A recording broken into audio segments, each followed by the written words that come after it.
I call the next speaker, Baroness Fox of Buckley. It's a pleasure to follow the noble Lady Baroness Altman. That was so well articulated, passionate and thought-provoking. And I also echo and hear her comments on Lady Mayor's exemplary work on this issue. I have previously expressed concern that this bill is too widely expanding the definition of domestic abuse, because I worry that some categorisations of abuse, such as emotional and psychological abuse, are too subjective and broad to guarantee justice. And every time I look, there's a new category of abuse added. We've just heard from the noble Lord Wolston of Tredegar that we now have spiritual abuse. And even the focus on domestic abuse is endangered as we stretch what constitutes the word domestic far wider than I think is helpful. My concern is that too much is being thrown at the bill, and that means that agencies and the police won't be able to see the wood for the trees. I'm not just going off topic in relation to this amendment, because I raised those caveats in relation to the issues around this amendment at committee stage. But I am now satisfied, having done a lot of research and mulling it over, that this is one amendment and one area where the bill can usefully cover. It is well and truly domestic, because it's about parental relationships with children. And if ever there was a concrete example of abusive coercive control, it has to be in using children against their parents. But I think that this form of alienation is specific in terms of a form of controlling behaviour that needs to be acknowledged somehow in the legislation.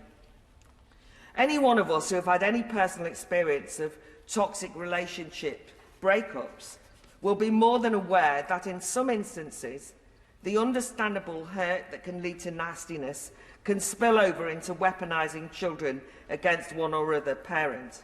And when this becomes systematic alienation, then maybe the law is useful and necessary to step in. Because what can't be denied is that the consequences of being alienated from one's own children is tragic and devastating, and people in that situation have very little resource to justice. Think of the consequences. You often can't see your child or children because of the alienation. Your children are told of the most heinous accusations against you, their views poisoned against you. And at the very least, one might therefore expect, because of that, that supporters of this bill would be sympathetic to children being coerced or alienated in this way. But instead, there's been an enormous deluge of organised lobbying against this amendment, which would be fine, but it's taken a particularly aggressive and hostile form, as hinted at by the noble Earl Linton, and I find that worrying in and of itself. One of the main arguments used is that parental alienation is a tool used fraudulently by abusive fathers to gain access to their children. But this very accusation in and of itself is sadly used to demonise those supporting this amendment, who are accused of being apologists for abusive fathers.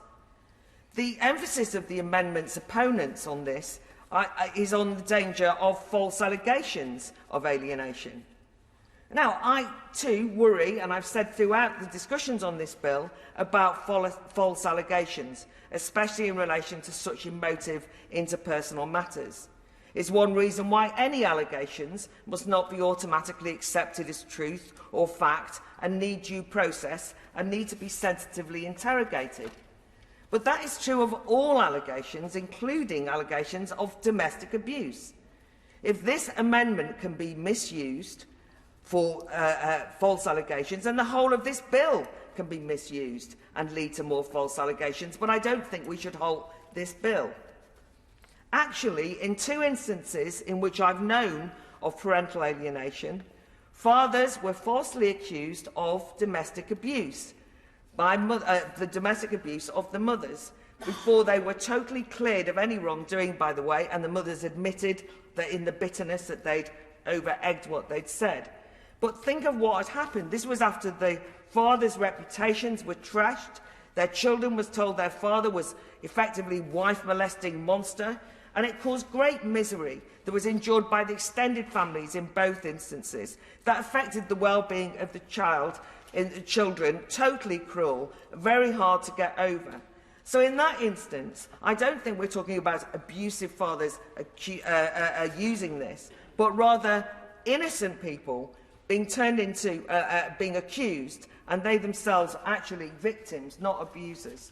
And children are also victims here, because both parents should be equally open to for their children, as has been mentioned by various people. And I just think that there is something very specific about this amendment that needs to be considered.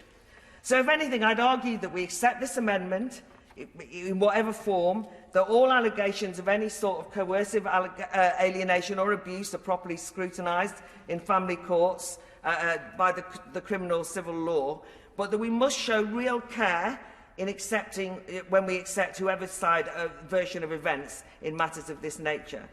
Just finally, some scepticism has been shown, both in the lobbying that I've received, but also in what's been said so far. Scepticism has been shown towards 35 years of clinical, legal and scientific evidence that's backed up this issue of parental alienation. And we've already heard today people saying, well, what kind of experts are they? Can we trust this expertise? Yet throughout this bill, to be frank, we've heard all sorts of evidence that's been cited as though it's fact, even when it's been contested. But it's largely been nodded through. Experts have been quoted without anyone querying it. So I just worry that there's a certain one-sided nature to the hostility to this amendment, when I actually think it's absolutely reasonable and fair that it's brought into the law.